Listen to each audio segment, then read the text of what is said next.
And especially in software, like AI exploded a lot of business models out there, but it also created a lot of opportunities for people. So I encourage anyone who's watching, listening, like take the optimistic side of this, because if you choose to be kind of woe is me, AI destroyed my business, that whole narrative, then you're going to allow that thinking to direct your own personal narrative, and it will play out in that way versus how can I look at this, what's changing in my space as an opportunity? Should we pivot the product? Should I try a new marketing strategy? Should I come up with something else to experiment with? And so I'm always running multiple experiments at the same time. And, it sounds very organized, but when you're in it, it doesn't feel so organized. It can feel pretty messy, but I just refer back to activity goals. Lean on those activity goals and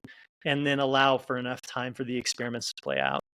No, that activity goals thing is huge. I mean, it's I hadn't thought about it exactly in those words, but I do exactly the same thing. It's like if I just do this amount over an amount of time and I pay attention to whether it's working or not, because then I might need to change out what the activities are, then it's fine. And some months are better than others, some quarters are better than others, but it's about the building up of it over time. And so you put that into very clear words, which I really like.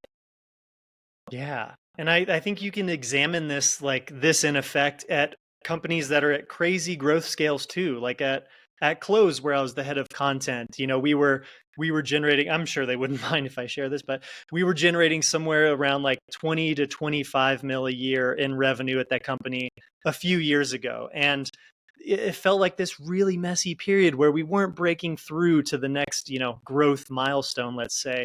Consistent, steady, slow growth, but every company, we want that explosive stuff, right? We want to start doubling revenue year over year. And it took them a couple of more years to basically crack that code for what works in terms of product and marketing mix for today. And fast forward a couple of years from when I was there, they are now like crushing that. They're doing that 2x year over year type of numbers now. And it does just take time and repetition. So, find that experiment balance that works for you and then put in the reps until you really know if it's working or not.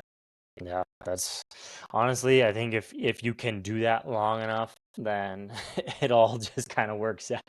Just kind of works out.